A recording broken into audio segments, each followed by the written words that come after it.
जातिगत जनगणना को लेकर कितना विश्वमन देश में होता है, समाचार पत्रों के जरिए, विज्ञापनों के जरिए। मेरे आश्चर्य का ठिकाना नहीं बचा। मैं 1 दर्जन बार पहले भी जा चुका हूँ। नीतीश जी के, हमारे ललन जी के मित्र हैं और जनता परिवार के सदस्य रहे हैं। उन्होंने कार्यक्रम रखा था और जब उन्होंने बताया कि उड़ीसा के अंदर जो ऊंची जाति के लोग हैं उनकी संख्या 6% है और 94% आबादी SC, ST और बैकवर्ड क्लास के लोगों की है। और पिछले कई दशकों से उन वर्गों का कोई मुख्यमंत्री भी वहां पर नहीं बन पाया। इसलिए वो चाहते थे कि जातिगत जनगणना हो। मुझे प्रसन्नता है कि बिहार की पार्टी ने भी और नीतीश कुमार जी ने भी इस पर जोर दिया है और मैं राष्ट्रीय अध्यक्ष जी से निवेदन करना चाहता हूं। अन्य सवालों के साथ साथ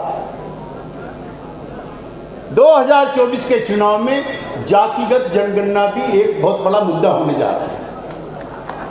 हमारे उत्तर प्रदेश के एक बड़े नेता थे, देश के थे, काशीराम जी। वो इसी नारे के साथ उत्तर प्रदेश में बहुजन समाज पार्टी सत्ता में आ गई जब उन्होंने नारा दिया, जिसकी जितनी संख्या भारी उसकी उतनी हिस्सेदारी। ये नारा दिया उन्होंने।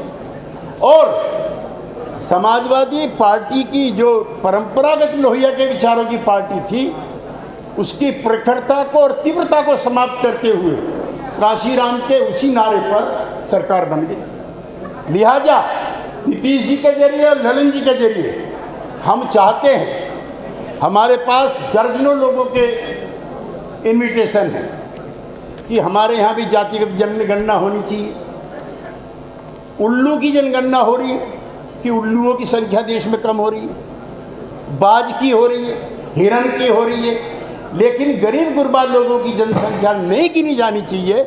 कुछ लोग को इस पर भी ऐतराज है। लिहाजा पार्टी का जो अगला कार्यक्रम अध्यक्ष जी आप बनाएं तो उसमें देश भर में इस सवाल को भी रखें। आज 74 और 75 के दौर की बात होती है, उससे खराब स्थिति में मुल्क है।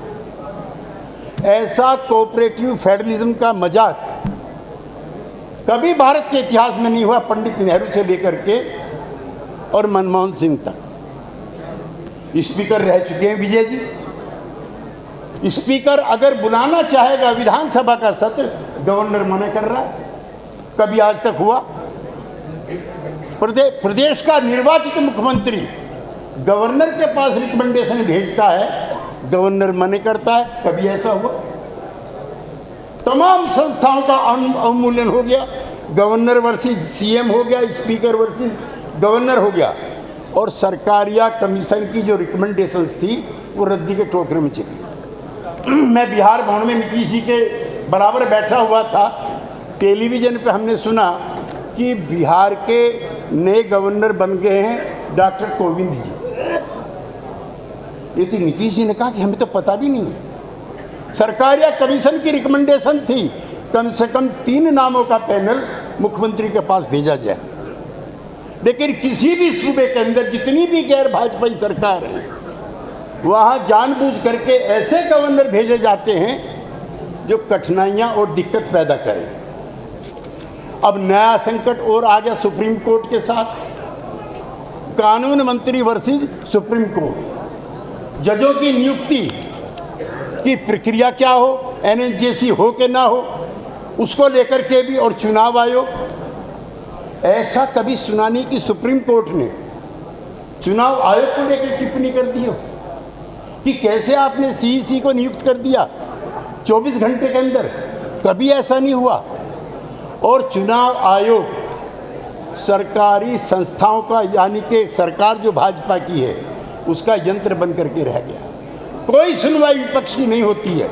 लिहाजा सुप्रीम कोर्ट ने कहा है कि नेता प्रतिपक्ष और चीफ जस्टिस ऑफ इंडिया भी इसमें बैठे तब चुनाव हो, वरना ये पपिट संस्था बन करके रह जाएगी और लोकतंत्र जो है वो मखौल बन करके रह जाएगा।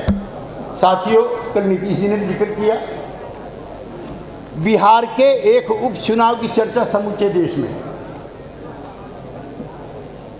मैं हिमाचल प्रदेश में भी नीतीश जी के निर्देश पर गया था वहाँ पर, और मैं बहुत जिम्मेदारी के साथ इस बात को कहना चाहता हूँ, विपक्षी एकता के भी जितने फॉर्मूले हैं उसमें जो नीतीश फॉर्मूला 224 है, सिर्फ वही कामयाब होगा और कोई फॉर्मूला कामयाब नहीं।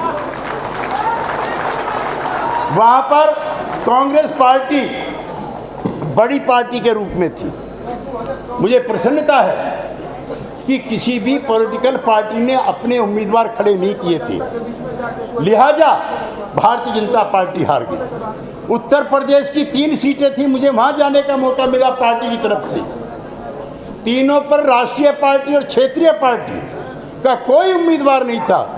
2 सीटों पर बहुमत के साथ भारतीय जनता पार्टी हार गई। उड़ीसा में 1 अगेंस्ट 1 था, बीजेडी जीत गई। सरदार शहर में कांग्रेस वर्सेस बीजेपी थी, कांग्रेस जीत गई। लिहाजा नीतीश फॉर्मूला 224 माने एक के खिलाफ एक, सब जीतेंगे। ये आधी अधूरी एकता नहीं चलेगी। नीतीश कुमार जी का जो मिशन 224 है वो बगैर पॉलिटिकल छुआछात के सबको इकट्ठा करने का। और गुजरात के अंदर जिस जीत का बहुत जिक्र है, अगर सब दलों ने इकट्ठे होकर के काम किया होता तो शायद वहां पर इतना पराक्रम भारतीय जनता पार्टी का नहीं होता। लिहाजा हमारा अंतिम निवेदन करके हम अपनी बात खत्म करना चाहते हैं। बिहार पार्टी के नेताओं से दोनों हाथ जोड़ करके, सिर झुका करके हम कहना चाहते हैं कि 6 महीने के लिए नीतीश कुमार जी को दिल्ली भेज दीजिए और भारतीय जनता पार्टी की सरकार अपने आप खत्म हो जाए। जो स्वीकार्यता, जो सम्मान नीतीश कुमार जी का विपक्षी दलों में है, जिसका जिक्र मेरे कई साथियों ने किया, वो काम जो 2 साल में होना है वो 6 महीने में हो जाए। आज जो अंधकार है, कोई पार्टी नहीं बची है।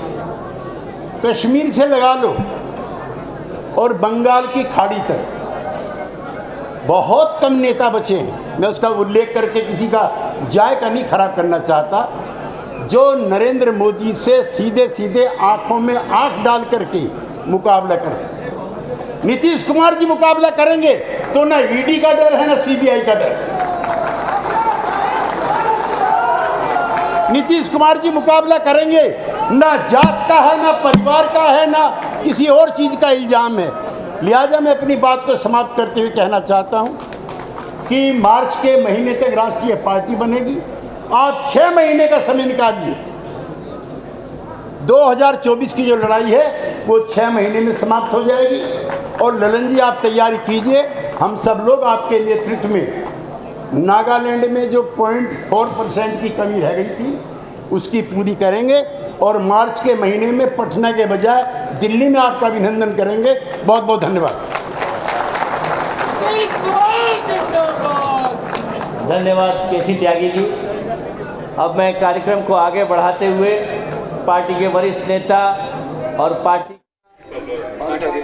और बड़ी खबर, सिर्फ 2024 का मकसद, भले ही कितनी ही कोशिशें क्यों न कर ली जाए कुंडली मुकाबले को लेकर, कुंडली उपचुनाव के नतीजे को लेकर, पर सीधे तौर पर जेडीयू ये संदेश देती हुई कि 2024 मिशन है, इस एक सीट से कोई फर्क नहीं पड़ने वाला, फॉर्मूला है 2024 और 2024 में विपक्षी दलों को एक साथ लेकर सीधे दिल्ली की तरफ बढ़ेंगे मुख्यमंत्री नीतीश कुमार। सीधे तौर पर 2024 पर पार्टी फोकस करती हुई नजर आ रही है और चेहरे पर भी सीधे तौर पर उत्साह देखने को मिल रहा है। कुंडली उपचुनाव के नतीजे को भले ही विरोधी मुद्दा बना रहे हो, पर आज ये साफ संदेश जेडीयू ने दे दिया है कि इससे फर्क नहीं पड़ता, हम इसे सोच भी नहीं रहे। हालांकि हम हार की समीक्षा कर रहे हैं, पर मिशन है 2024।